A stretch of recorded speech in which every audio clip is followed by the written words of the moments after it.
Okay. Actually, I will start the meeting. Why don't we do that? And we'll move around on the agenda if we need to. Okay, I'm going to open the regular meeting of the Board of Finance, call it to order for Tuesday, June 18th.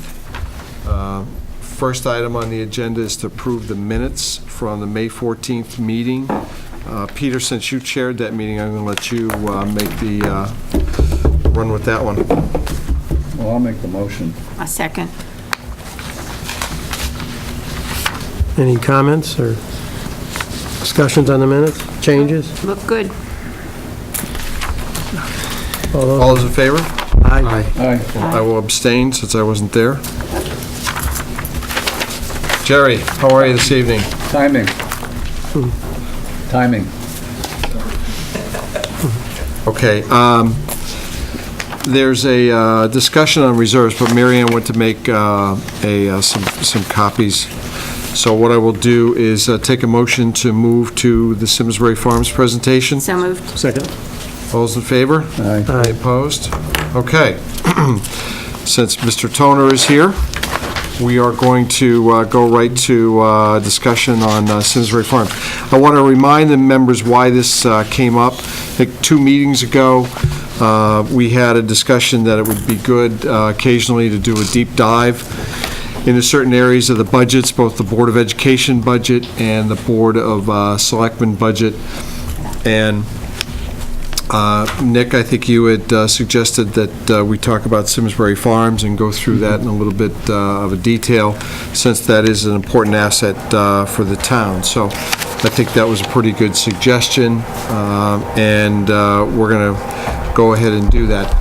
Jerry, what I'm going to do is give you time to go through this presentation, and then we'll ask you questions and stuff like that. I'll also make reference to the CAFR, the Comprehensive Annual Financial Report. There's a few items in there with respect to Simsbury Farms that I want to get to as well. So, all right.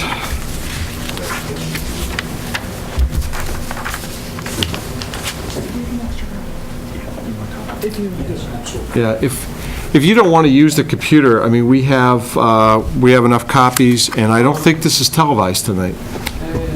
It is? It's televised tonight? Okay. Oh, okay. That's right, and they're green, too. It's a good thing I watched what I was saying. They thought you started at 6. They what? They thought you started at 6. On my calendar for 6 too. I was amazed to be the first one here. You guys got to read your emails, you know. Barbara was here too at 6. Barbara was here at 6. She was. Be a lot of action on CTV between 6 and 7. That's right. Everybody's showing up early. You know. See, Jeff is here. Can you imagine that? Everybody showing up early? Only Barb showed up early. I love the later time. I know you do. Nick asked if we wanted to start the meetings at 7, and I said no. No, I know you don't. No. But, I like it when we do that. Because oftentimes there are boards that come after us. You want to True. Oh, start them at 5? Yeah. We could start them at 5. You'd never make it. Yeah, but I used to. I'd not make it. Yeah. I'd be good late.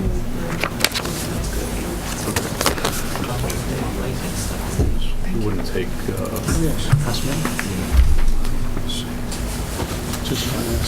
I'm just handing out an addendum, not part of the presentation, but just for your own background. It's I think one of the things Paul had asked for is just numbers on programs. I see our heaviest time is in the summer, and so this is a summary of last year's summer programs, to give you an idea on the numbers and registration and revenues and things like that. Okay, great. Then Jerry, do you want to go through this whole thing, or do you mind if we ask questions as we Please go stop, yeah, along? whatever your pleasure, Paul, please stop I me. think perhaps in order to move things along, maybe if we ask questions while we go along. By all means. If we've got follow-up questions at the end, we can do that. Yep, Is that okay? that's fine, Okay. yep. Hey, the mission statement of the department, we seek to provide quality leisure opportunities to the residents of Simsbury.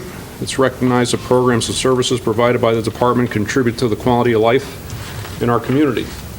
The table of organization, shows the combination of full-time and part-time employees, as well as contractual staff.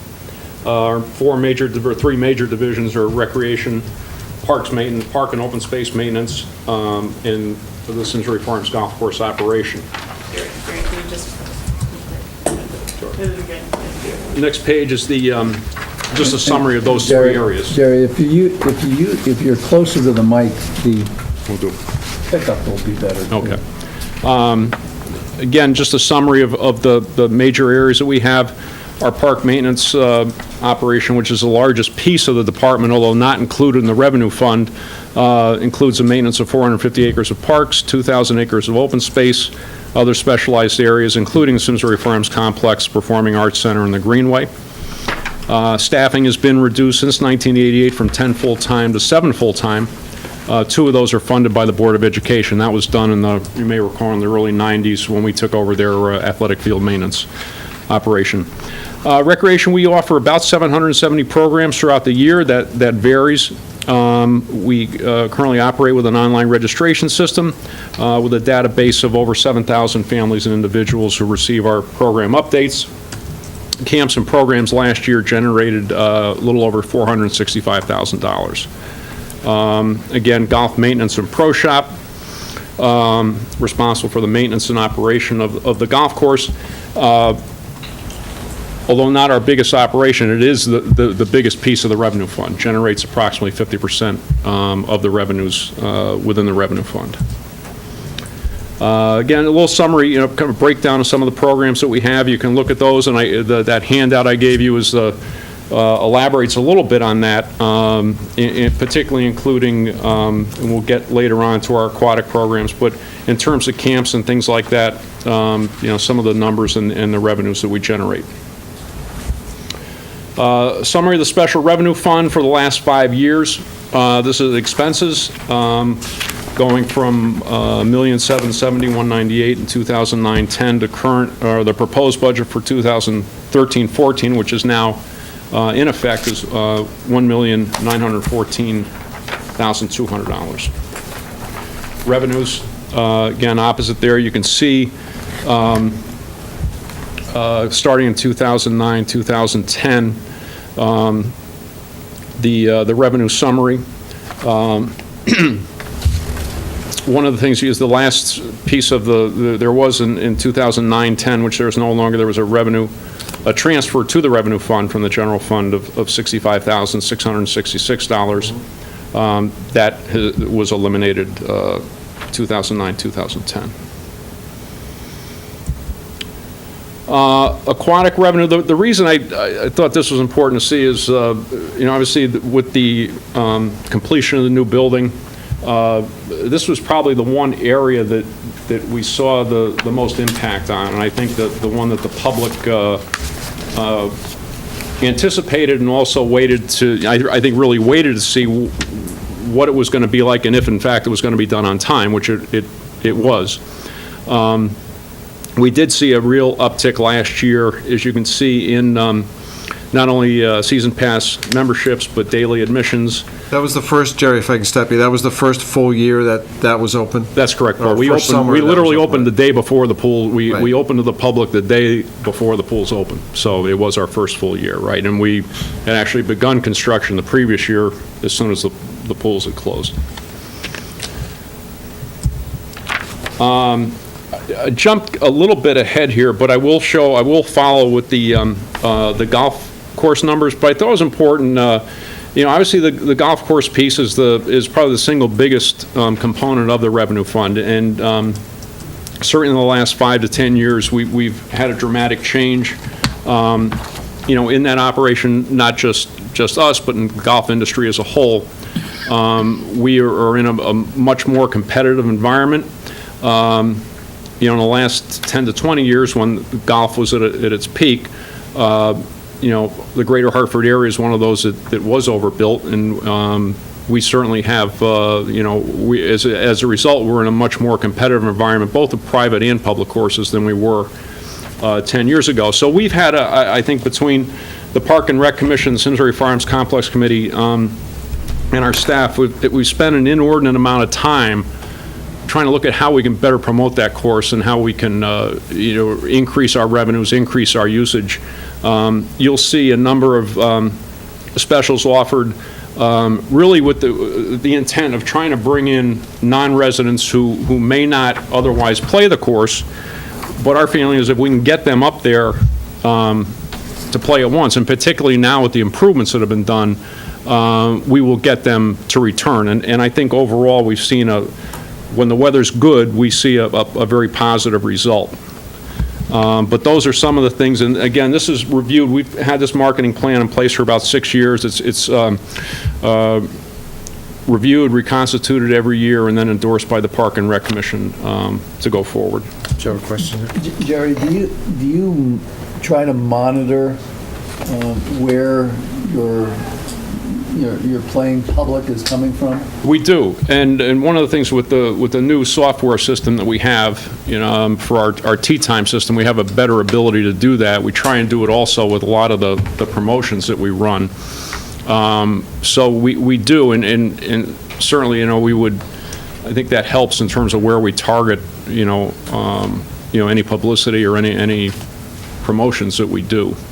Do you do any kind of specials with some of the other local courses to, for example, offer a 5-course special where, people, some people play Simsbury Farms all the time. Mm-hmm. Some people like to move around, they want to play every golf course in Connecticut, that kind of stuff. We did at one time, and we had kind of a working relationship with Stanley in New Britain and Rockledge and West Hartford and others, and I would say it's probably become less formal. Certainly, we have informal reciprocal arrangements. We have groups that go routinely, and I think Jerry is probably one of them that goes around to different courses, and folks from their clubs come to ours.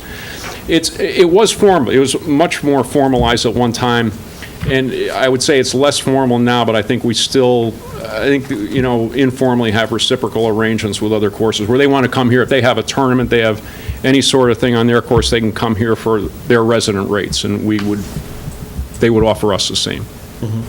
Mm-hmm. Okay. Next page is golf course income. The only thing I would note on here, and I think it's corrected in the presentation, is on the far right column where it says surcharges. That should have been greens fees and surcharges, and I believe hopefully it was corrected on the presentation that you have. It is? Okay. That was our intent. Surcharges are, it says just greens fees. The reason surcharges are in there, when we have outings up there, we do charge a surcharge for the right, particularly since we're closing the course down, they do pay extra. So that was where that came from, but that should read greens fees and surcharges. And you can see the history monthly of revenues, and then I'll skip to the next one. That is our history of season passes, as well as our net that we take from the pro shop operation, from the operation of the cart concession and the driving range concession. That gives you a little bit of a history. We're finding, as you can see, not only did play decline, but I think people that were purchasing season passes that had, on the average, had to play 35 to 40 rounds a year, those numbers decreased as well. So we're seeing less season pass holders, more daily fee players, and more players that are taking advantage of other specials that we have. Jerry, is this presentation in fiscal years? I'm sorry? Is this in fiscal years? It's calendar years. Yeah, I'm sorry. Yeah, calendar year. So the front pages, they're not numbered. Where you do the special revenue fund, you're looking at fiscal years? Exactly. And here you're looking at calendar years, so you really can't make anything tie? Yeah, it's the same thing with the aquatic program and our summer programs. They're all calendar year, and whereas the golf and aquatics and camps are all, their calendar year versus fiscal year that the revenue fund is in. That's correct. Will be possible, probably, to But that difficult to picture, do otherwise because the Fits the heavy use programs. is right smack in the middle of it. Jerry, I just want to know who the 4 people that played in the snow in March this year were. You would be the first one I Who would. played like 4 rounds? There are How'd they get there? some diehards. And I guarantee they're probably What pass do we have holders, up there collecting the greens fees? Well, How if much they had, did we some pay of them, them? if they had a pass, they're gonna get their money's worth, and so that well could have been, but yeah, we, Oh, boy. All right, look at 2011, when we had a big blizzard. Yeah, you don't, you can, just looking at the rounds, and if you look at the column on the left, that's really the year-end summer, you can see what we've experienced. And, a lot of that is the economy. A piece of it is certainly the golf industry.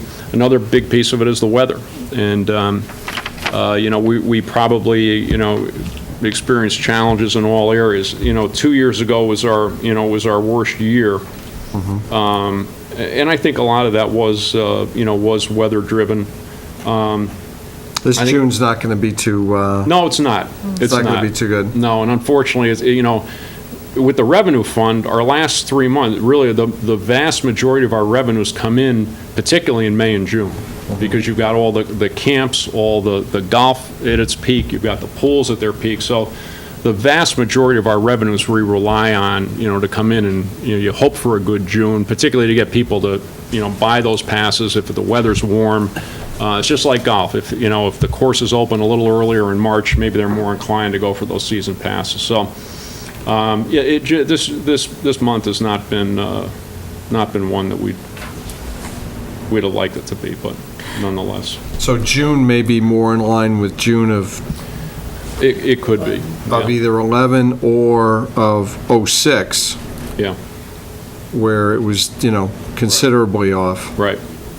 On average, it looks like it's somewhere around 90, 92,000 on average. Right, right. Now, that being said, we do have the one thing in our favor, we do have some good-sized outings that go in June. That helps. They've gone, and we had one that, our single biggest outing of the year went out Friday, after the, torrential rains the previous days, and our, Mike Wallace and his staff were able to get the course ready, and, they didn't have a rain date, and, for us to not, accommodate them was for them, not having a rain date, and it's a big, and for us, it's a huge piece of our, of our revenue. Right, good. So, it sometimes, as Mike Wallace said, it was an economic decision, not an agronomic decision. And, but sometimes that's what we, what we need to do. A little bit just about the vehicle inventory, and this was part of our budget presentation early in the year. We've had a fleet that has become quite aged. You can see the mileage on some of our trucks. Those trucks also are used for plowing in the winter. They're used for towing trailers that carry mowers, field liners, infield conditioners. We've also, had to rely on, as you can see at the bottom, trucks that were handed over to us from the Water Pollution Control Authority as well as the Board of Ed. And we're grateful to them for helping us. We've tried to get that fleet. You can see in 2012 we did get 2 trucks replaced. We have another one that we're looking to get replaced. So Hopefully the Board of Ed didn't charge you too much for that truck with they were pretty good to us. 178,000 miles. They've been very good to us. But anyway, so that just gives you an idea and kind of our major, equipment and, some of the challenges that not only we face, but, other departments as well. And this not so much, this isn't really funded through the revenue fund typically, but, we do it through CNR. Yeah. yes. The buses and the cruisers are all on a regular basis. Have you thought about that? I mean, you've got 2012, 2004, 2001, doing something on a more regular basis? Well, we ask on a regular basis. Don't think we haven't asked on a regular basis, but they were deferred, we have a 6-year plan like everyone else that has equipment on a regular replacement schedule. So that was really a function of this equipment not being replaced. But it was certainly asked for. Finally, just a couple of thoughts on the revenue fund, and I'll certainly open it up for, for your questions. As most of you know, the revenue fund was established in 1998, includes funding for the Simsbury Farms complex and all programs administered by this department. Certainly was created, one of the things with a major intent was to hopefully give the department flexibility in program offerings, and I think it was important that revenues be factored into our budget, when previously in the general fund days, we were, quite frankly, you told, revenues are not a factor here. And so I think it was important, we felt it was important to our users and to our facility that revenues certainly, should be a factor. I think residents understand and appreciate pay for play, and the fact that they see their revenue staying, by and large within, the facilities that they're using. And I think, we've been able, I think through the programs that we've run them certainly more efficiently. We do not subsidize any programs anymore. We attach about a 30 to 35% overhead cost to all the programs that you see right there. So I think from that standpoint, it's made it certainly a much more efficient operation. Administrative fringe benefit insurance costs have increased at a faster pace than other fund expenses. I just went back and looked at, at the history. About 10 or 12 years ago, not salaries, but fringe benefits and insurance costs, fleet, property casualty, pension, major medical made up about 8.5% of the fund. That's now up to 13.5%. So it has grown at a faster level. We do have higher administrative costs that have been put into the fund, and with limited ability, I think, to generate more revenues to offset that. So that has been a challenge. Jerry, with respect to that, one of the rationales for building the new clubhouse up there, not at the golf course, but up by the pool, was the efficiencies as far as getting rid of the old equipment. How did that work out? Were you able to track that? Well, I think we're still kind of in that first full year. I think overall, Paul, I think it's been good. I think certainly just from with the heating, the heating in the winter, we have noticed that a huge savings. I mean, you all did the walkthrough and saw basically we had an uninsulated building that had we're working out of. So that certainly made a big difference. And I think the electricity, which is our other major, cost up there, we're still monitoring. But I would say that at the very least has remained level. It has not gone up. But on the heating side and other, utilities have gone down. Mm-hmm. Okay. And I would think that, and usage is up in the wintertime? There are more people able to use it? Well, there were, yeah, and I think it's a more, with the team rooms that were done at the rink, it makes for a much more efficient, operation, for the hockey folks, and we did hear from many of them that it's become a much more usable facility for them to play games and have tournaments and things like that, which are all We're selling all the ice time available, or is there still? No, there are still times when it's one of those things that everyone wants the same times. It's the later night that we're still trying, and we probably compete with ISCC in a lot of cases, and we try and look at different, we've run we have an instructional program that's been profitable, and that's stayed pretty steady. We've also, our public skate, we've kind of gone back and forth with taking some slots away from public skating and making, flipping them into rental times, but obviously we're a public facility. I mean, we're not a, privately run that might look at leaning more towards, rental times versus your opportunities for the public. So, we try and make them as, in the most profitable times that we can. And the typical, the Saturday afternoon, we went to a Saturday afternoon, Saturday night, Sunday afternoon, and those are really well attended, well received. Yeah. Okay. But it's, to answer your question, it's still a challenge. And the other thing, I mean, youth hockey has seen their numbers go down. They're our biggest user, and they've seen, I think they were down 3 teams this year. So they've been affected by the economy, and so that trickles down to to us as well. Just curious how we compare to other towns in terms of usage on it. For example, the swimming lesson participants, like 1,800 or 1,700 and change. It's a lot of people. A lot of kids, I'm thinking, for swim lessons in the Right. summertime. I'm just wondering, are we, if you kind of look at usage throughout the towns and towns that offer similar services, are we high? One thing we do survey, Jeff, we do a survey of all the other towns' fees. And just like we do with the golf course, we do it, with the pool facilities. And I think overall, we've tried, we're pretty much in the median, it's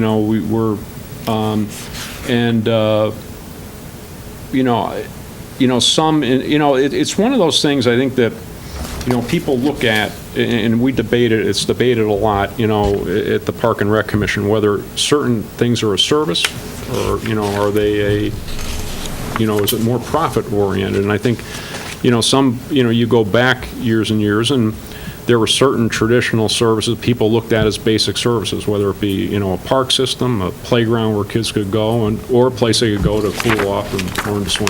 So we try and keep, to answer your question, we do that survey every year. We try and keep it, so we're pretty much in the middle, and we also have a mechanism in place. If anyone can't afford it, we make it available. Do you have any fee adjustments scheduled at this point or in your plans? We did the fee increases. There were some the fees for this summer have been made. As far as next winter, the Park and Rec Commission will be taking that up, and I would expect that there will be a fee increase there. We've tried to hold steady on there for at least the last 2 or 3 years, and there will be an increase on the hourly rental rate. That I do know. Or it certainly will be taken up, and I think that the commission is going to take a hard look at that. Peter? Now, the end of fiscal 12, we ended up at a deficit, the fund balance. And this year, do you know how this year's coming out, 12, 13? I have looked at the numbers, and I would say we're down. The golf course is about $50,000 down going into June. Some programs and facilities were actually up over last year with the rink and the pools, probably level with the camps. Our programs are down a little bit, which isn't so much of a concern because those are run contractually. And again, if they're not going to operate in a profitable way, we don't run them. So we don't incur the cost if a lot of those programs don't run. But the golf course is the major driver, and they're all fixed costs. There's nothing variable there. So we are behind going into June. So I assume we're going to have a deficit, because last year we had an 89 grand deficit. The year before that, 92. And then we had a positive the year before, but we subsidized it, 65,000? You did. We stopped the subsidy a few years ago, right? Yeah, and the other thing that happened was an additional administrative cost was taken from the general fund and put into the revenue fund. So that happened at the same time. So I assume this year's going to be a deficit going with the other. I don't see how it couldn't be, yeah. Well, we even budgeted, if you look at the numbers, we even budgeted the deficit. Do we? Okay. About So- 15,000 approximately. We just going to let it go as a deficit, or are we going to have a plan to make it? Put it right side up. That was going to be my next Yeah. question. Do we have to at least bring this back to zero or I would assume. at some point? Yeah. That was part of the reason. To bring the fund balance Understood. back. No, I mean, we got a negative, almost $32,000 fund balance. What I'm hearing is we probably will run a deficit for the year. We had a planned deficit in the budget for the year. And so that was partly the reason for my question about the fees and so forth. Understanding well that, as you start to push the fees, that just reduces the usage. I mean, pure economics tells you that. I think we got to pick a balance here, but I don't know. Do we have to fix the fund balance at some point? I would think at some point we'd want to have the fund balance in the At least a positive. zero, or At below least a positive, zero, yeah. yeah. But when will you know? In July? Will you know? When do you get the June? By the end of June, we should know.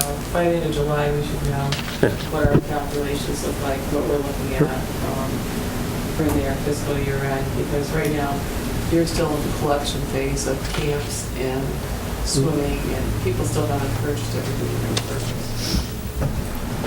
So Yeah. So I would assume we're going to be making a transfer, we just got to figure out how much. We'll have to figure out Right. what the transfer would be. Are the fees set? Barb. Do we ever? Jeff, Oh, sorry, Barb? Can I kind of walk through the golf course? Because if I've heard any complaints, it's been, why isn't the golf course self-sufficient?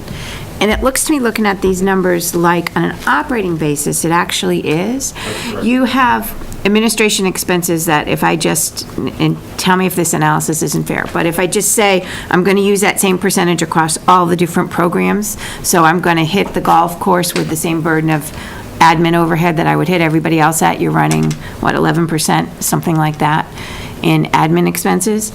Even with that, if I add, and the last year I can look up, that's actuals, it's 2012. If I add the revenues from the golf course to the expenses from the golf course and then add in a 11% burden on top of that, I'm still showing the golf course line, making a little bit, slightly above. That's correct.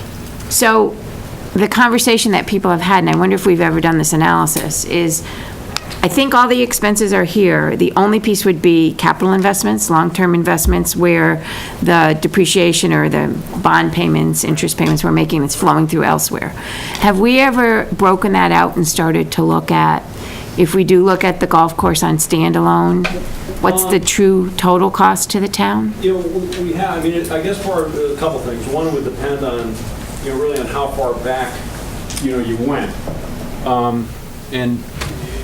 I think we look at that, a lot, and there's a lot of discussion, not just on, where it's been, but where it's going, and how do we avoid, some of the situations we've had, and we've had to come in and say, we really need this, and, well, how bad do you need it? And, we really haven't, just to go back 40 years, when the founding fathers of Simsbury Farms had the wherewithal to do that, the mission statement said that golf course would support not only the golf course and other facilities, but the improvements of the golf course.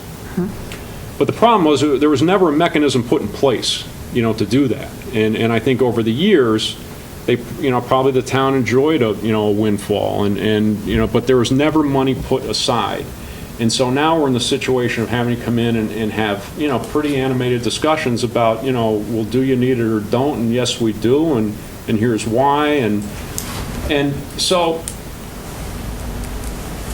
I think were you to go back at that time and again, a mechanism was set up where we say, okay, we're going to put aside, a percentage of revenues, whether it be for the golf course, the ring, we wouldn't all of a sudden be saying, okay, you're looking at in the case of the rink, $1.6 million, or the clubhouse, $1.2 million, or, with really no, and the town is funded. The town's been very generous. And I think, by and large, I think people realize what, that we need to protect the investment that we have. But, just to get to your question, there has not been the ability to, take money, put it aside, and put it back in, as I think was probably anticipated when that course was, or when the facility was built. Jeff, you had a question? I just had a question whether for like swim lessons and, certain activities for families who financially perhaps can't afford it, do we have any kind of a program or sliding scale to? We do, and services. typically we work with our social services department, so that it remains fairly anonymous, and they they will work with people on whatever level they need. No one has ever been turned away. We do actually set aside a number. We budget for a number of season passes that they can use or not use, and we tell them if you need more, you tell us. And so it's a system that seems to work well, and I hope that we do try and subtly say that there's always there is that ability to to take care of people that may not be able to afford the programs and services, and I think many have taken advantage of it. And that's where the profit from Simsbury Farms, the golf course, helps offset some of the expenses on the recreational programs. Well, I would say more on the administrative side. On the administrative As I say, side. the programs do fine. I mean, they're holding their own. And as I say, we're not going to run a program if it's not going to cover its cost and its overhead, cost. So, that's probably been the best thing, the best thing about for the problems that the Revenue Fund has had from a program standpoint, it's done, I think, what it was expected to do.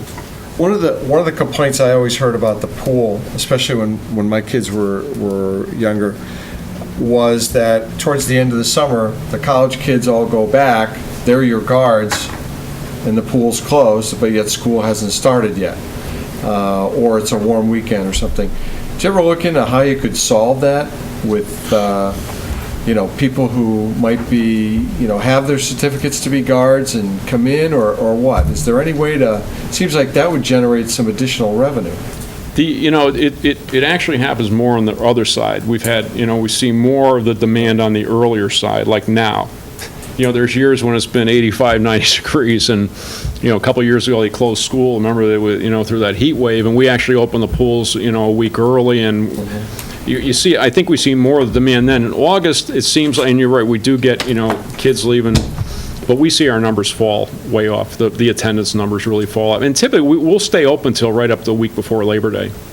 And by then, it really is pretty thin. A lot of people are vacationing. We've seen, the numbers really, really fall. And if we ever did have a situation where it was, a 90, 95 degree stretch, we'd find a way. Because we have the ability, if we needed to just staff 1 or 2 pools and not, all 4 at the farm. So it can be done. Okay.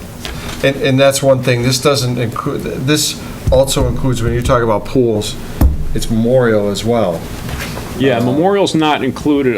The revenue from there is not included in the revenue fund, and it's really pretty minimal. The major, the big reason we really need memorial to operate is for the day camp at Central School. That nets out between $26,000 and $30,000 a year, and that's a big component. I think that was part of the rationale that we it absolutely was for improving that. It was right instead of closing it.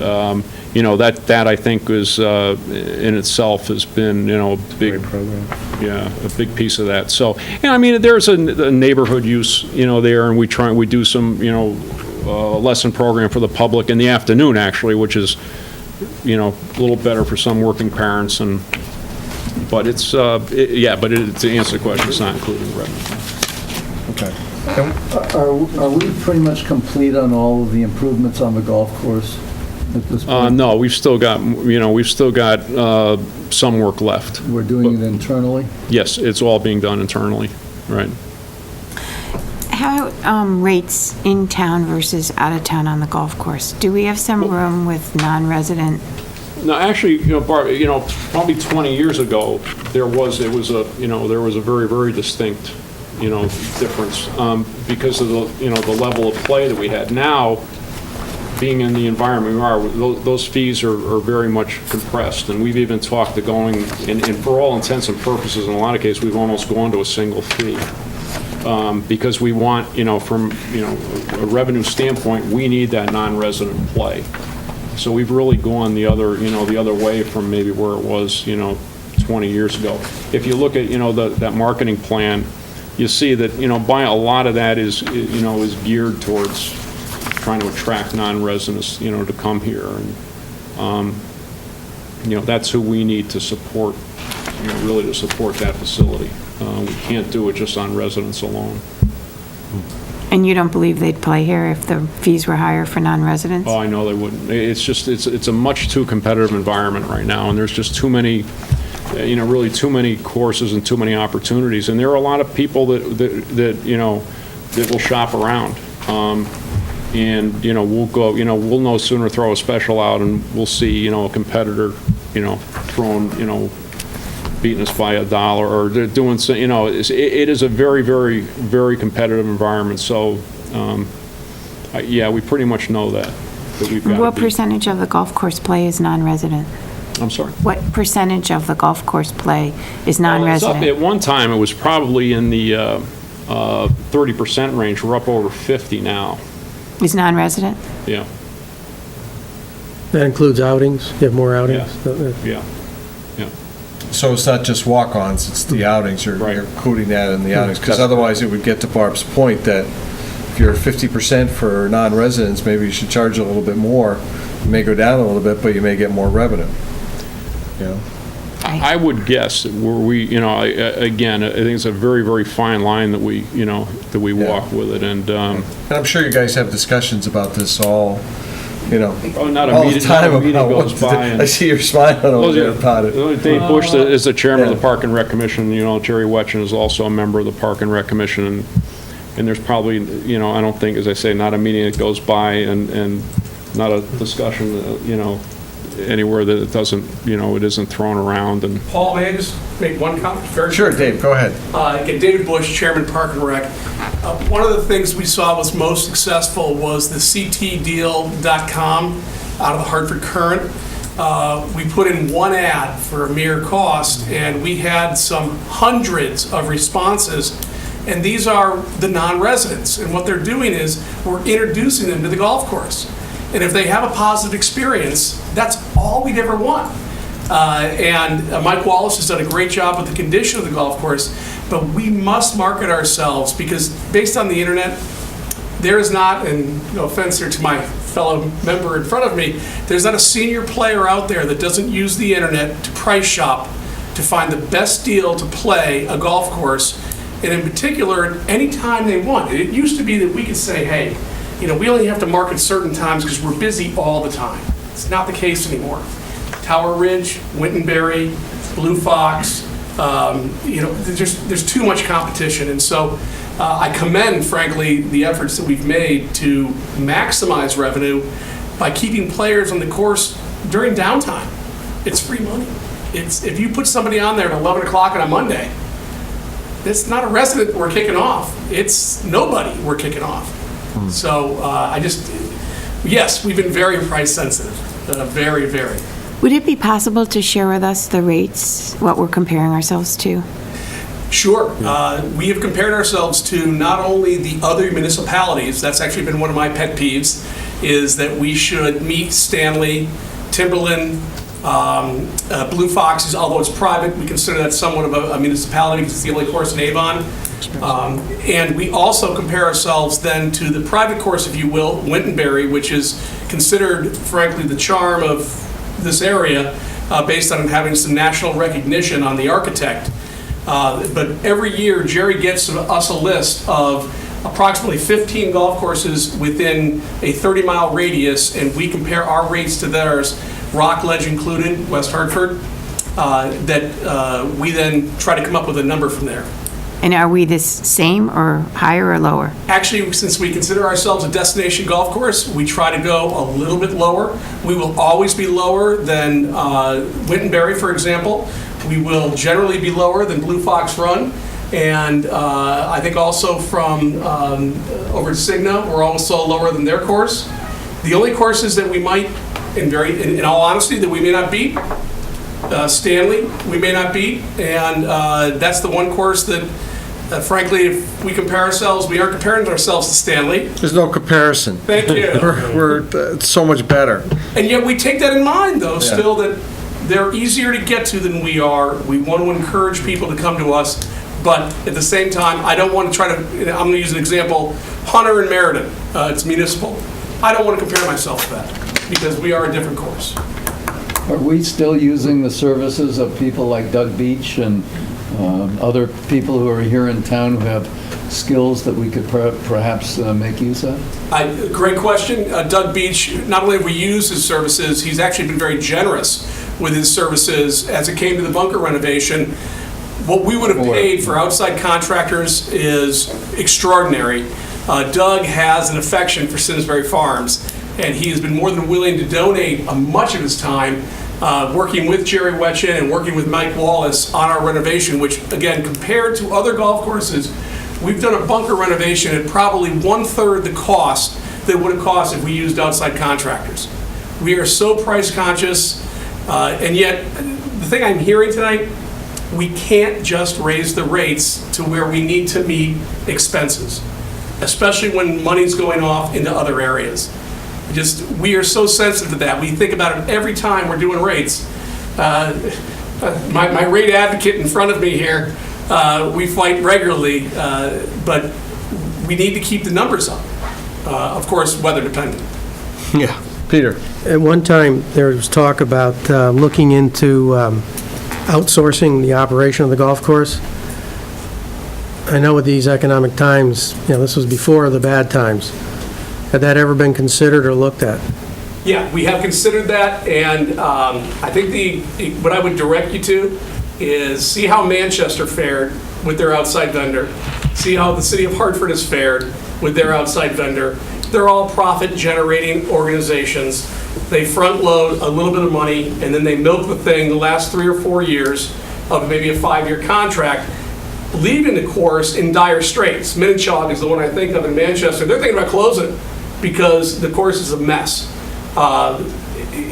You have a staff here second to none, starting with Jerry, but then going directly to the golf staff of Mike Wallace. Don't take responsibility out of their hands, at least not the people we have in place now. Because again, all that organization is concerned about is they must make a profit. We're doing everything we can to make a profit, but we have a sounding board in our commission to say, let's keep the prices reasonable, but to keep play going. So I just want to express, I do have a concern to the extent that we're lower than competitors and our price point is intentionally lower, to have 50% of the course use be non-resident and to have it subsidized by the taxpayers for non-residents to get a cheaper rate than they can get in other places feels like, I know we want to keep the golf course full, I get that, because it could be a death spiral if you were not to fill it, and, I get what the issue is, but it does seem with 50% of our play is non-residents, to not fully fund all the capital and the cost of keeping the golf course running is a concern. Well, and I want to make sure that I'm also clear that that was by design, that we have marketed to the non-residents because our resident play is significantly down. And that's simply because there is more recreation opportunities than ever for any individual, whether it be golf or something else. And so if we recognize that resident play is significantly down, and we don't believe it's because of the dollars, because we've kept a distinction till this year. We kept a direct distinction between a resident rate and a non-resident rate. We came up with a concept of a discount card this year, but this is the first year we've implemented, so all of our data is going back, looking at resident play is down significantly. So that's the old, we have a course sitting empty, what do? You generate revenue any way you can. If we have to look at perhaps coming up with a special for residents in our down times, that's fine, but we really did this on purpose because the competition, if you looked at us 10 years ago, we had, frankly, 3 less golf courses we had to deal with within 10 miles. And so we had to deal with them from a standpoint of, let's be price competitive, and then we're lucky that we have a staff that's done a great job with the conditions. Peter? One question on long-term. Golf as a sport is probably rounds are down everywhere. Is there a report out showing what the future looks like? That what it's going to be 5-10 years from now? If I may, our guru Jerry? Here. Jerry? Yeah, I just read a report out to the year 2020, and they expect about an 8% increase, which is a reversal. Basically, it's economics, but also, if you notice any of the campaigns that are out there now, it is speeding up the pace of play. Also, they're promoting playing 9-hole rounds as opposed to 18, so you play 2 hours versus 4. So everything out of the industry now is geared to speeding up play a little bit and getting more people to play. So the future looks better? Yeah, so if you're going to put one of the big things is that there's got to be a filtering out of the fact that this area has been overbuilt. And I happen to think maybe 2 or 3 courses within the general area will be out of business within 5 years. But they're basically recognizing that people don't have 5 hours to play golf. Correct, That's correct. correct. I mean, if you're doing a business plan, Nine-hole golf course. if you're doing a business plan, long-term business plan, saying, here's why we should continue the way we are, maybe that would help us just to see the big picture, because in the past, we've had subsidies, and just so the board can get a feel for how it has to commit money to this, and also the other activities, not just golf, it's the whole thing, and that's why we've always put money in the past, because we knew golf was paying for some of the other activities to help support the overhead, and so we just got to get a handle on what the long-term plan looks like, and I think we've all agreed that we're going to pay the capital through the other amount. Appreciate that. And That's something we're working on right now. Well, I think we're recognizing the fact that people move to Simsbury because of a variety of different assets that we've got. Simsbury Farms is one of them, the golf course is certainly one of them. But Barb's got a good point. I mean, the taxpayers are subsidizing a lot of play that's coming from elsewhere. And yet I understand your point that the rounds are down. So, But taken as a whole, when you look at what the deficit is, and you consider all the things that are part of it, it's relatively minor. But we're not putting the capital into the deficit. No, I recognize that. I think you have to. Our empty seat total. over here would have said, I mean, Kevin's had been on this page for years that, Simsbury Farms ought to be, covering its full cost. So one more, I'm not against the golf course. My father, rest his soul, would be killing me for even raising any of these questions about the golf course. Oh, yeah, every day at Simsbury Farms. But I do want to make the, My number was high on the non-resident also, it's not over 50%. okay. So, Even if it's 40, I think. It's still her high. it's point not, is it's more in the 30, I It's in the 30 was, range. yeah, I was off base. It's more in the, the mid-30 range, and it's fluctuated between the 20% and, and 32%, 33%. But what's your concern? So where I was going, though, is, and I appreciate your comment that there may be some local golf courses that don't exist in a few years, but I think the long-term plan that Peter's talking about would be very helpful for me to understand, because if there's money-making entities that are running golf courses right now, making money, what are they doing? And, how much is the rate differential getting them, that additional rate? Is there something else out there that's going on? Quality of the product that you're offering. Well, Barb, Winbury, if you want to utilize Winbury is probably 50% higher than the rate we charge at Simsbury Farms. But they only generate revenue from about 22% of the plays from residents. are they running pools and camps and all these other things? I mean, Barb's point a little bit earlier, that if you basically look at the golf revenue and put a load on the expenses that take care of the administrative costs, that there's maybe break even, slightly positive. It's I been think, very profitable for the town. Well, actually, you could probably look at it the other way and say the one that's in the deficit position causing the deficit is the recreational programs. Hockey right now. And do you really want to load up those programs that are in a deficit position, which the residents, basically, most of them are paying taxes anyway, so they're going to pay it one way or the other.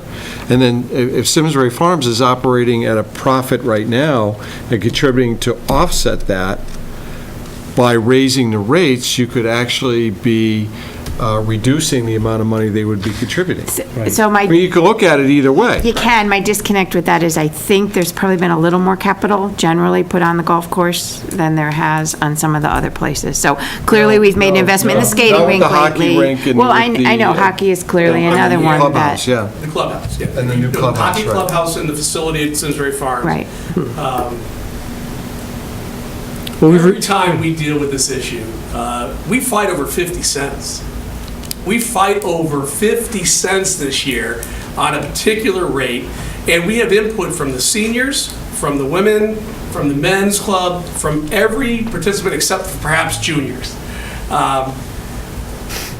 Any input you can give us and how we can solve that problem, we will take it. I take it the juniors are pretty happy with the price they're paying? Yeah. Although their numbers They're going to bank it back. That's what they got. Thank them As all. long as his mom and dad writes the check. Well, Exactly. and let me make it clear, I'm not suggesting you raise price on residents. I'm saying it's the non-resident side of it. If we didn't lose them, is there room between what other people charge and what we charge that we could somehow? You can't charge any more than you are without losing play. I guess, As an example, I subscribe to a magazine and get it at the end of the year. I'm going to wrap this up. In May, I get a list of golf courses. I played Tallwood the other day, which is a private course, and a pretty similar quality to Simsbury Farms. I paid $14 because I had this certificate. Right. That's what you run into. Tunxus runs through Groupon. They run those all the time. I know. Okay. All right. I think what I'm going to do, I just Jeff, want last final to comment. say that I thought this was very helpful, and I mean, I'm not a golfer, so also an education for me, but I also appreciate the time the volunteers take on Parks and Rec, and obviously very dedicated. And from what I've heard, you're certainly looking at all the appropriate data to make some very tough judgment calls about how to maintain that fine balance. And then your staff, I look at the number of programs being offered here, and I just think it is amazing what they do. And I did have the opportunity to walk the course I think you should recently. do your civic And duty and become a golfer. With my kids, I walked the course because Or at least buy a membership and then don't use it. He's the cat here. they I'll golfed, do the best civic duty. they golfed, and I spent time with them. Don't hire a psychologist. I wouldn't mind a little miniature golf course maybe being incorporated into the Oh, I landscape. have one more not really serious question, Okay, but go camp ahead, Bob. lots to do and camp stuff to do, which one's more advanced? Lots to do is, it's the same age group, lots to do is kind of an add-on to stuff to do, so Okay, I'm really not serious, they're but pretty creative, They're when it great came to- programs, though. My kids I do like the names. participated. Okay, I'm going to thank you, I want to thank you, Jerry, for putting together this presentation. Sorry. Jerry, for all the work you do up at the course, and Dave for being chairman. That's an awful lot of work, so I want to say thank you to all of you, and to the board, too, for, I thought, some very good questions, so. A good discussion. Yep, thank you. And with this, we're going to move on. We've got some other items on our agenda, probably won't take too long, but I think the one I want to get to first is an OPEB discussion and possible action. I think I want to take that up, then we'll go back to reserves and take care of the transfer finally. So,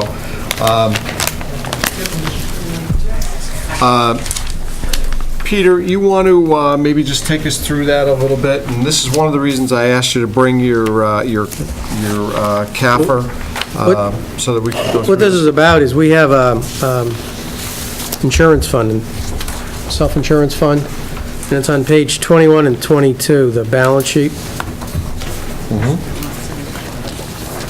And basically, it shows unrestricted net assets of $3,395,000. And it made in the prior fiscal year, $1 million, $1,017,000. So it's building reserves, and these reserves are not included in undesignated fund balance. Here you go. I know what he's referring to. So we have reserves out in limbo, not getting any benefit of. And the question is, how do you use those reserves in a way to help the town out? So this fund is used for insurance for employees, and we made a profit for a fund balance. We have a fund balance in it. And it's not doing anything for us, earning anything or much money. We have an OPEB fund for the employees, insurance, and other things that's in a deficit position with a huge unfunded liability.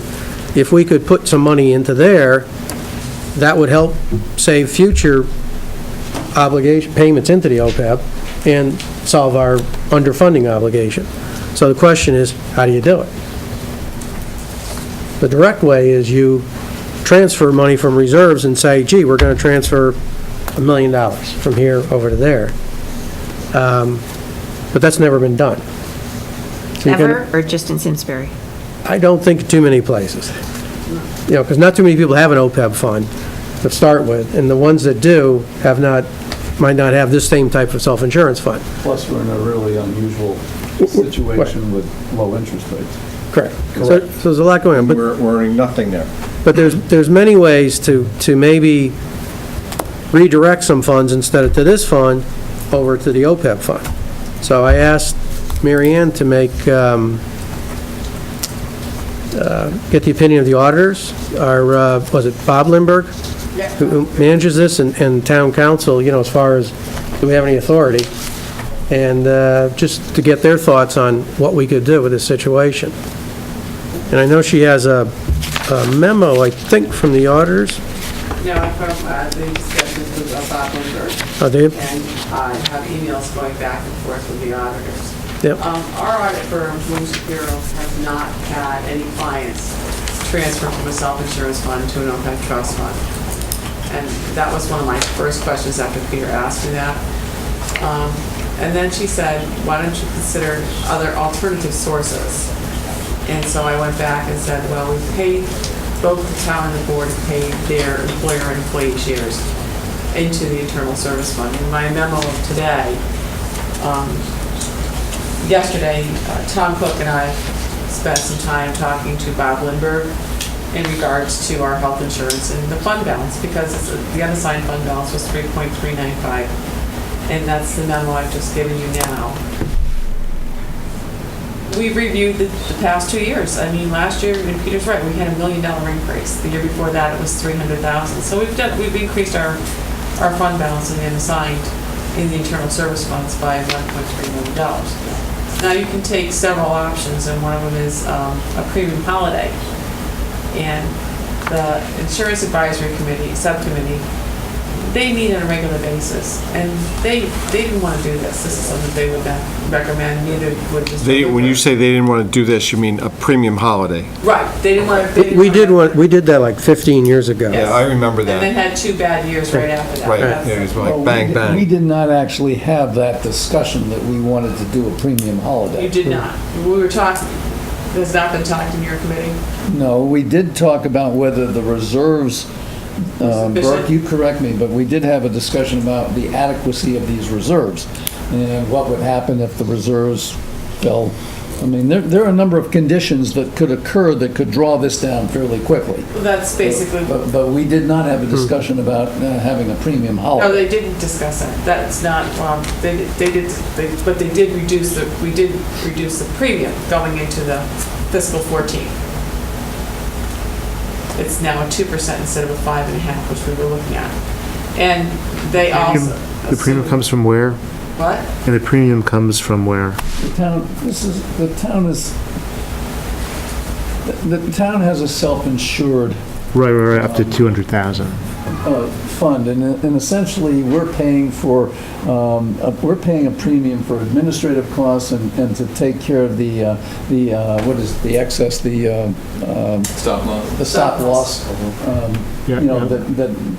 that we have contracted for. But essentially, once we get, to a point where we're paying for claims, we're paying them out of pocket. Right. But for the premium that we pay for the stop, I mean, that comes from, Out of the budgets, out of the Board of Ed out of the and Board of budgets, Selectmen not budget. out of And here. to some extent, out of employees' Employee contributions. The town pays through employees are either between 15 and 20% of the cost share with the town. And the town picks up between 80 and 85% of the employee share for health insurance. We have individual, 2-person, and family plans. We have 2 options. You can take the participating provider or the HMO. So we do offer that to our employees, and our employees can choose what they want. We have open enrollment every April so that they can choose which plan, if they want to move from one plan to another.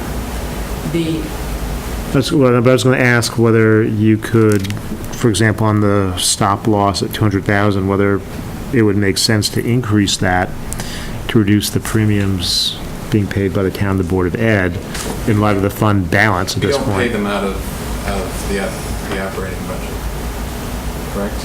I pay my premiums over here. We Or pay you our pay it- third-party administrator and we collect the fees from our employees, We pay our third-party administrator through in the general fund, through the operating budget. And you're saying you don't pay it from there, you pay it from the fund itself? Just question that we don't have a separate line item that you're going to see for that, correct?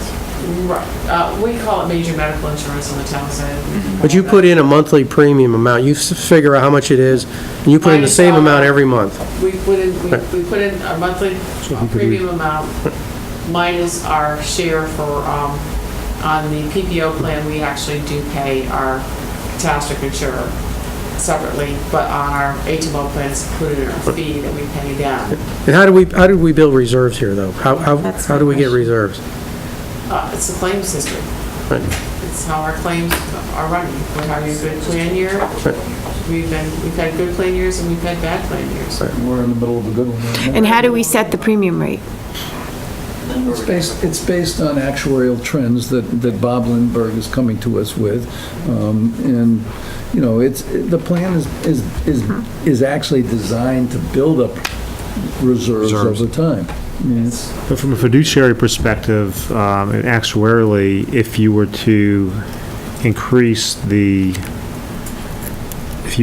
from the stop loss perspective, increase the self-insured aspect, would that have a net benefit? It would obviously reduce premiums, Right. and it would obviously reduce the amount that's being budgeted each year for operating expenses for both boards, correct? To fund it. You And have to increase your, Nick and I are part of the insurance group Yeah. that looks at this with guidance from Bob Lindbergh, and we just did that at our last meeting. you just increased the... We just did that review to say, based on the level of reserves we have, and we're going to renew the stop loss for next year, we just did exactly what you're talking about. So you did increase the stop loss? Yes. We The changed 250. Right, we changed the deductibles, knowing that our level of reserves was such that we could take a little bit more risk. We took the input from the members who were there, as well as written recommendations from Bob. Does the committee feel we have adequate reserves? I think yes. I mean, the question is, you know, we had good-sized reserves about 15 years ago, and we dealt with it with a premium holiday for a few years, and then we had some bad experience, and the issue went away. Well, it's now starting to build again, so the question is, what are adequate reserves, and can we use them?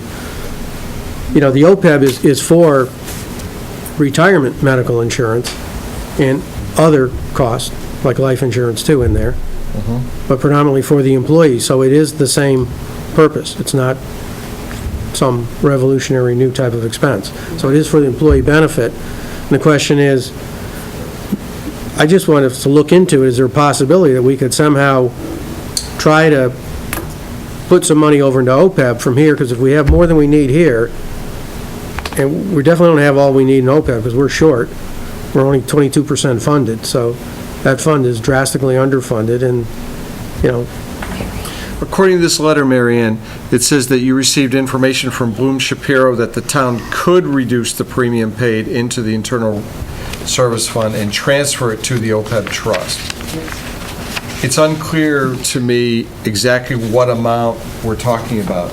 Is it the full 820,000? You could, or you could this is only the employer share, not Okay. the employee share. The employee share goes directly. So the to 820 is the town share? The town and board of ed, employer shares. Okay. So if You we could wanted to do that on a one-shot deal and then visit it each year after that, we could do that. You could, but we need to make sure that we're having a good plan here.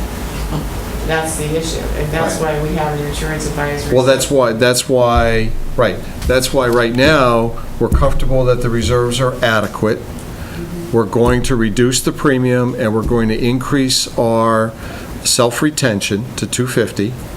So for this year moving forward, it would be safe to assume that we could transfer that to OPEB and still keep the reserves where they are instead of taking money out of the reserves. Or, Well, right. yes, Can I make sure I actually- understand? Is it actually a transfer, or do we want to take our 1-month payment and pay it into OPEB instead of here? Is that really what we're doing instead of a real That is transfer? the question, is it, it's to. Yeah, transferring your June payment, which is your annual payment, Right, it's isn't it? actually a No, we transfer. actually, no. transferring budget items. That's a, I'm sorry. This is only the month of June. We pay monthly. That's what they pay every month. We pay, and we have claims of close to $12 million. I mean, we don't have, we have a lot of claims.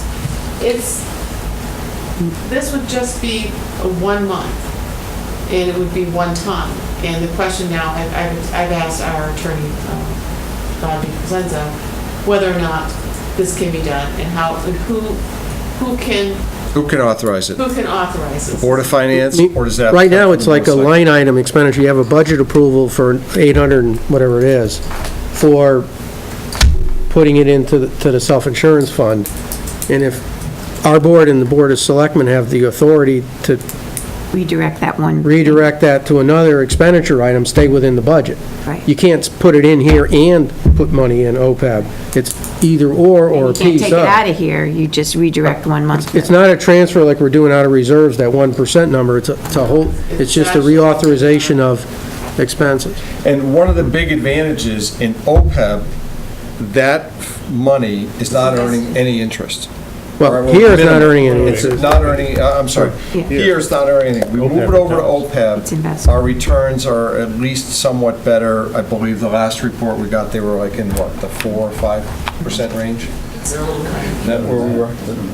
Will we get did you talk to the actuary? Will we get Mary Ann, will we get an actuarial benefit of future reductions in OPEB? Yes, that is the future reduction method. So we do earn interest, by the way, on this account through our, we do earn interest in, we have our fund in class, and we do have interest, we do earn interest on the It's posted to insurance. the general fund. though. Right, the general fund gets all the interest, though. You General sweep, fund gets all the interest. general It fund is gets... earning. And I mean, and theoretically, if we stop doing the self-insurance fund and actually bought insurance policies, the excess would go to the general fund. Debbie, I'm sorry. We had that discussion. Clarify for me, when you say the interest goes to the general fund, the interest from where? The interest for this the fund. amounts for the self-insurance. The self-insurance. The internal funds, it's, Okay. you know, that interest is posted into the general Right. fund. This has $6 million of It's not cash. posted into the internal service. But it's fund. relatively small. 6 or 3, Peter? Where'd you get the 6? Well, the 6 is the actual cash, because we have $2.6 million of projected liabilities. One of them an actuarial number, and another's a real number. I'm sorry, So that's accounts the payable is a real bill. IBNR essentially? The With the cash, it's the 2.6? cash, and the unassigned fund balance, and the IBNR, and the accounts payable are actually Yeah. actuarial. The claim incurred but not reported, that's the internal, IBNR. You're familiar with that term. You mentioned 12 million, though, that was for, That comes in, over the course of the year, we collect our fees, either the town and the Board of Education.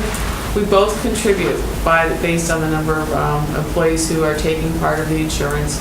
It is all, and once a month, we pay into it to pay our claims, because you can have good months and you can have bad months. And I don't know, maybe the Insurance Advisory Committee would know, did we hit the stop loss this year on any employee or individual? I should say individual, because it is based on Last per year. individual. Last year. Last year we did, so we did get, we did get a reimbursement. You guys felt the comfort level to increase that to the liability for the town to take on the additional 50. I look at the unassigned fund Partly balance. just because of inflation. Right, but I also look at the unassigned fund balance as the number of lives that we can have hit the $250,000 limit.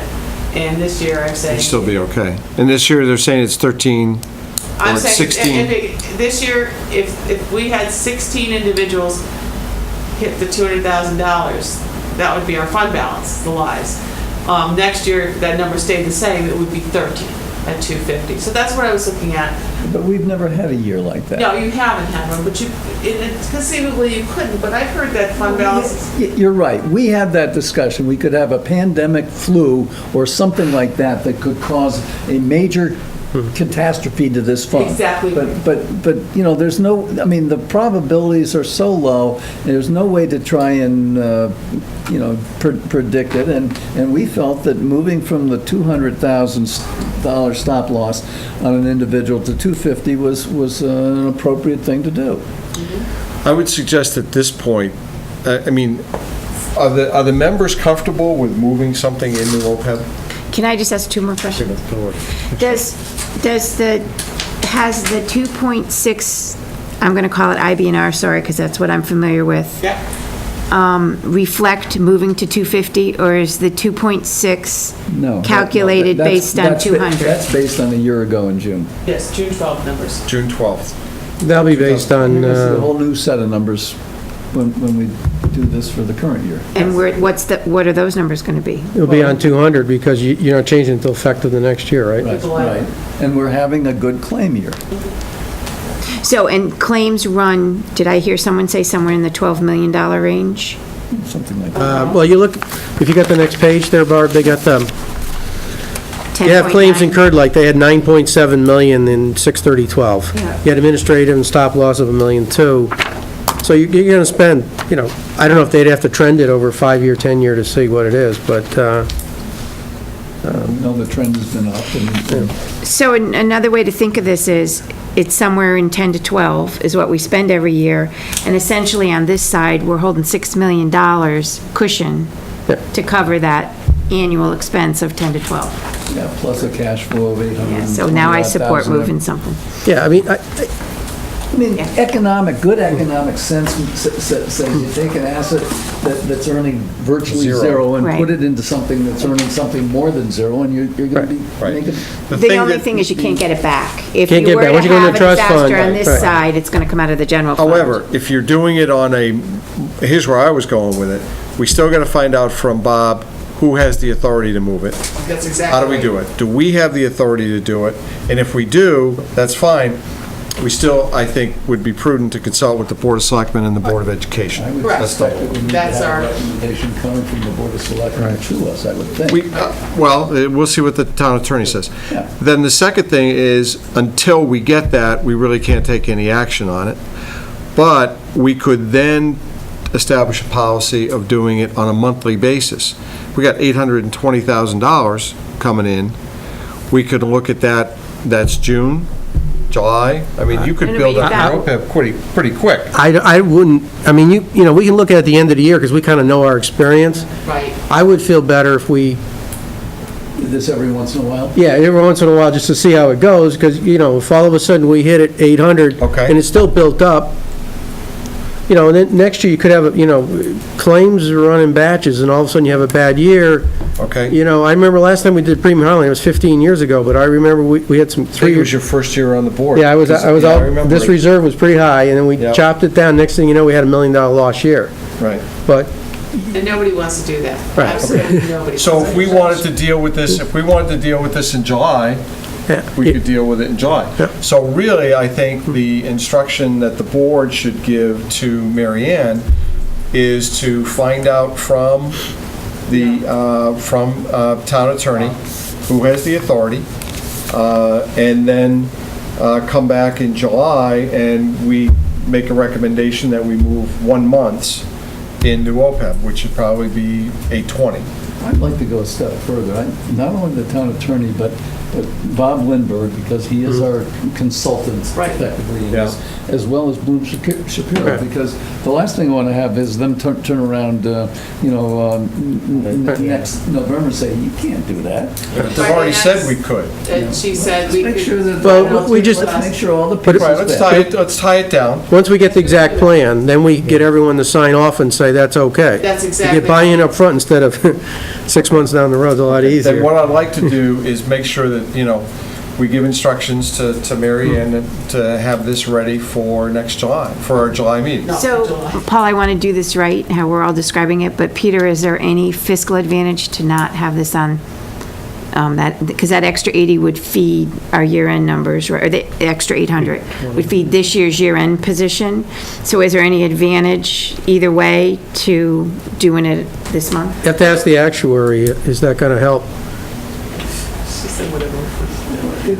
Basically, but it will So help if you do it because in July, you won't get what it we're back. doing is that the June payments will get paid, but they won't, we're gonna hold back the pay into the fund. So right now, it's gonna go into, we'll hold back till our July meeting for our June payments into the internal service fund, because it's only July, all right? So I've contacted both Vanessa and I've sent back our town council a memo in regards to this. And Tom Cook and I met with Bob Lindbergh yesterday, and he concurred that we probably could take the 1 month. But I will have him put that in writing also. I think actuarially, we'll get at least, we're using a 7.5% return in OPEB. Right. So if we get a 7.5% reduction, that will help everyone's operating budget too. So there'll be some benefits there. You know, If not we get just- it booked this year. If, I think we get a book this year. You gotta find out from Becky. Yeah, She does the, Okay, well, let's try to She tie does it her down then magic. for July. yeah. Okay. Becky. Okay. All right. Good idea, Good. Peter. Yeah, Peter, it was a great idea. Yeah. It's a great idea, and I think, Now, by the way, the number is included in your top-level financial, if you ever want to look at it, which nobody ever does, page 14 and 15, but it's not in the general fund reserve, so right, it's hard to find where we account for it.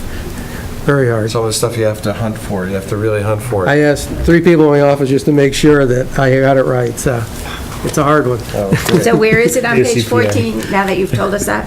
It's in a few different accounts, only the liability you can see sticking out there. Right. The IB&R cost sticks out. See, this is $1.8 why million. when we go through this report, it takes an hour and a half, because Peter goes through this, he sits down and goes through this in detail. We cast it. Okay, next item on our agenda, I'm going to take up the transfer of reserves for capital non-reoccurring. The Board of Selectmen at their regular meeting approved the request to transfer $400,000 from General Reserve Fund to increase the fund balance in the capital non-reoccurring fund. This is based on the Board of Finance determination that the fund transfer was necessary to meet the needs of the town department's capital non-reoccurring needs. We've talked about this a number of times at some of our various meetings. A transfer would have to come from Marianne, I believe, 809C, and that would be effective in the current fiscal year, which ends July 1st, or June, sorry. June 30th. So unless there's strong objection to it, I'd take a motion, So moved. okay, Second. to do that. All right. Question, Well, hold on, you seconded it? Okay, discussion. Go ahead, the Peter. 1% number is what, 185,000 you said? 83. Yeah, something like, and we've already done what, 255 by your, Yes, 255 by my report that I gave you. so if we do the 400, we're up to 655, and we still have about $220,000 of room, so we're not violating any Right. And it's authority. in this current budget year, Right. Right. and July 1st we start And your over. projection shows, even though I think we're gonna have more, Right. shows even if we do that, you got the 400 in here, we're still gonna end up ahead in undesignated Right. over the year before. Because you also have the committed to 400 to 120, which you committed to pay for cash. Right. The general fund that the Board of Finance and the Board of Selectmen did in April. Now, So that's committed fiscal year 14. Now, one other thing, are we gonna go to the fund balance discussion later, or? Yeah, we'll take that up right after this. Okay, I won't ask the next question then. So, okay, there's a motion on the table. All those in favor say aye. Aye. Any opposed? The motion is carried. Thank you. Leslie, do you need this? This is what the motion was? Yeah, I do need that. Okay, great, thank you. don't- Okay, next item, and the final item on our agenda is discussion on reserves. Mary Ann had provided a memo regarding the fund balance, both in the June 14th memo, and I think there was one here dated as of, estimate as of May 31st. That's Mary Ann, rather than have you go through every line item here, I'm just going to open it up. I know Peter's got some questions, and I'll let the other members go through that as well. Peter? I guess this might be for Burke, because we've already committed 255,000, which is the 3 items there, the America the Beautiful school security measures and town security measures. Now, on the school one, you had mentioned that you might possibly take them out of your operating budget? We still believe that will be able to happen. As a reminder, we went out to bid and we came in at just about 121,000. So your 177, which was the starting point that you approved at a prior meeting. We then had the bids, they came in at 121,000, and that's the amount that we believe we. I'm sorry, it came in what? Well, 121,000. 121. Part of the reason was we were able to do some of the install with our own staff, Excellent. some of the locks, so that was a cost savings there. Very good. So the number could get better just by the bidding, or if you even do it out of your transfers. The contract's been signed, Yeah. so that's why I'm saying we went from 177,000 estimate to the, after the bid, actual contract, 121 in round numbers. But you'll still need that amount from reserves. We're saying we feel that we'll You've got enough cover that. room That was in in that? our quarterly report, but that's our most recent one. We Okay. still look. I just wanted to clarify that that's the amount, not the amount you were considering from having the staff do it. Because what we might want to do is, if you are going to do that, transfer it out of there, then we might want to undesignate that money, because otherwise, in the audit report's going to show it as a commitment. Yes. So we can, if the intent is, and then the following year, we'll flush through as a non-commitment. So if you want to, just keep our eye on the ball there, see how that comes out. We don't have to do that tonight, but I think you might want to keep your eye on the ball. Also, you got the money in from the 422? Oh, yes, we got the FHWA or Yeah. So that's now in here, we got the 422, 644 on June 12th. I actually put it in my memo. but is in his fund balance estimate? Yes, it's in the fund balance Okay. estimate. And you have us going up from 9,700,000 to 9,900,000, so we're up about 200. 9,500,000. Yeah, we're up about 206 in your projection here, of unreserved fund balance. Going from, what'd you say, 9,696? Yeah, you're right, about 200,000. Yeah, 206. Yeah. What's in the back of my mind is, 10% is 8,800,000. So we're in 11 plus, once you get to $10 million, you're pretty healthy reserves. Want more money for OPEB? No, this is pension. I'd mentioned before, if we have money at the end, we still have an underfunding in pension that, at least until we get to 80%, and we created made it a little larger by lowering our investment return. Even though we're in a good market, the way they smooth it, it'll take us 5 years to recognize a good market. She's not going to recognize that right away. You want to use the same logic with the pension fund that we were just talking about. Just talked about with OPEB, right. Yeah, I mean, if we put it over there, and as long as, what we don't want to do is make our undesignated reserves go down. And if we look like we're going to be hold the own, nobody can ever criticize us. Our rating agencies are going to say, you can manage your budget, you're not going down, you're not spending money frivolously, you're still able to build, and yet do things. But more importantly, they'll see the things that we're trying to do. Correct. We're trying to solve problems. Yeah. Exactly. We have problems. We know we have an underfunding issue. We're trying to solve the problem. And you can put this policy in, some towns have, where you say, once you hit a certain range in your fund balance, you use the excess to do capital non-recurring, and put it in your pension, any underfunded obligation. That's basically what we've been doing, without saying it. Right. But that's the direction we've been taking. So we might want to consider, if we feel comfortable with these numbers, transferring 200, or having that motion come from another board to us to transfer 200 over into the pension. Right. So We'd have to instead make of a 200, it recommendation might with the be motion. 370, right? 380. What's that? Instead of 200, it might be 380 if the school funds their own security measures.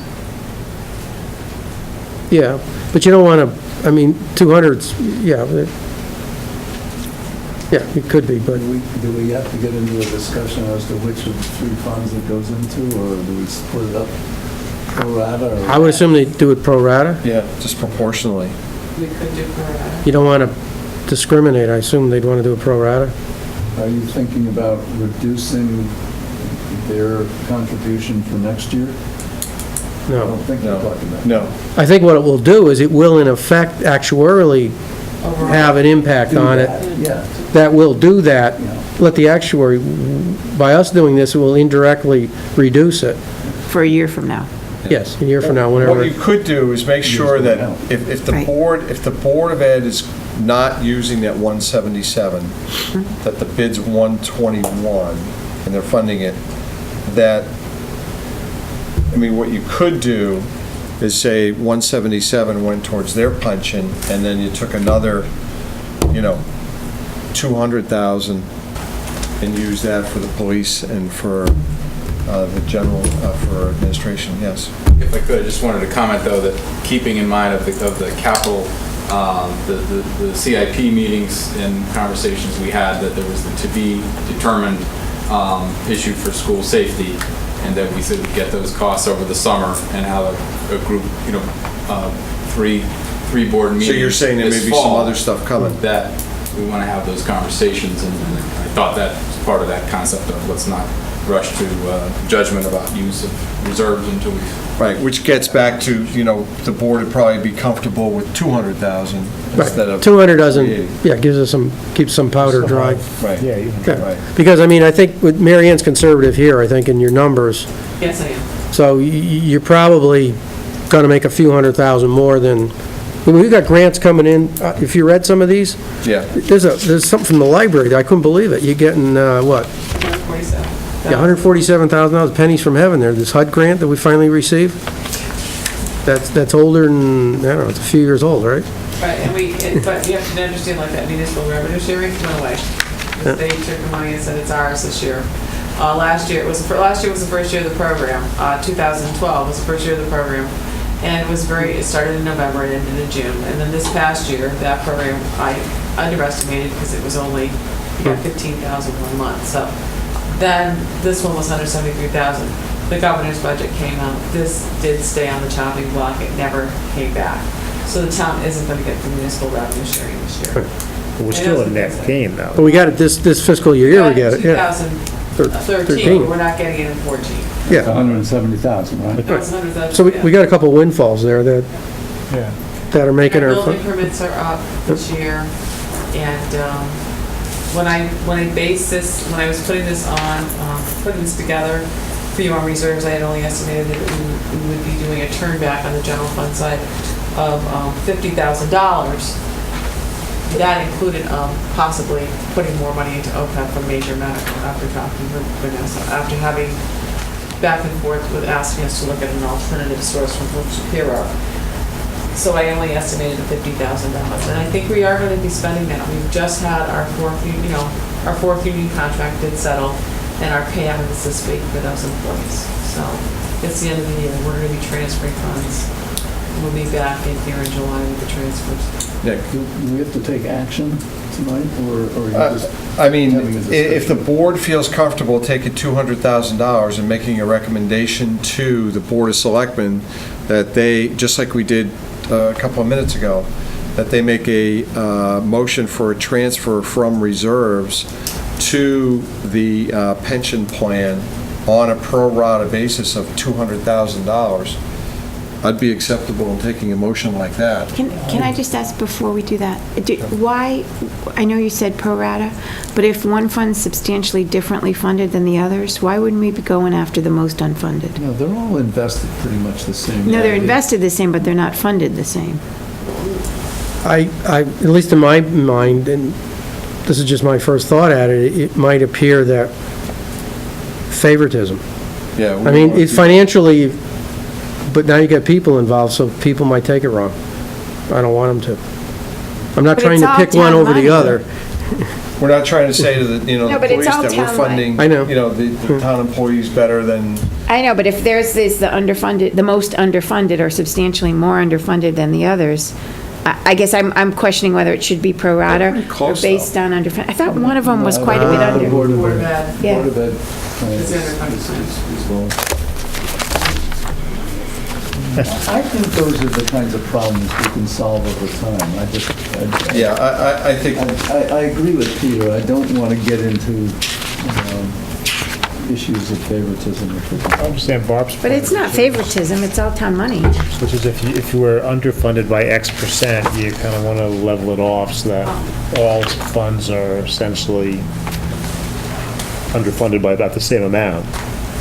Not I mean, amount, but the same percent. I think we're trying to do something here that shores up the whole pension plan And I don't think we want to get too nitty-gritty or try to be too fine on it. Yeah. We're trying to In the look at it future, from we a might, yeah. macro basis. Right. On a micro basis, the Board of Ed can handle it with respect to putting more money in from their own operating budget to correct that. I think we should just keep it at a high level. So we make the recommendation, we would move and make the recommendation to the Board of Selectmen. the Right, Board of and then they Selectmen come back to implement. us, right. Yeah. Because then we have to take it, and we still have some room in that reserve number to do another 200. Because that's what we just did with CNR. Right, right. Right, so we took the money from the reserve because it was. Yeah, but we made the recommendation to them, Yeah. then they brought it back to us. And in the future, if we don't have any catastrophes or emergencies like we've had to have a normal year, you could do this every June, depending on where we are. We have the financial flexibility to look at what we have and what we can do with it. But we've had a lot of other expenses come up that we haven't seen in a while, and hopefully we won't see, certain types that could hit you $500,000 here or there. So anything can come out of the woodwork. So as long as you have a normal year and, So theoretically, it would help stem potential tax increases in the future. He's worrying our 80-foot of The amount that we need to put in would be less. All right, so does somebody want to make that motion? I'll make the motion. Okay. All right. It's a Leslie, do you have It's a it? motion to recommend to the Board of Selectmen $200,000 to go into the pension fund Correct, yes. with no other With wording no other on it? caveats, so they can then make that determination. We're So doing it's it- not we're doing it gonna at the high level. Prorata in your Jeff, motion. Jeff, I guess what I'm saying is, if we make the recommendation, they agree with it and come back to us, then we get into the nitty-gritty about where it goes? I'd rather not do that. No. Not now, Well, or ever?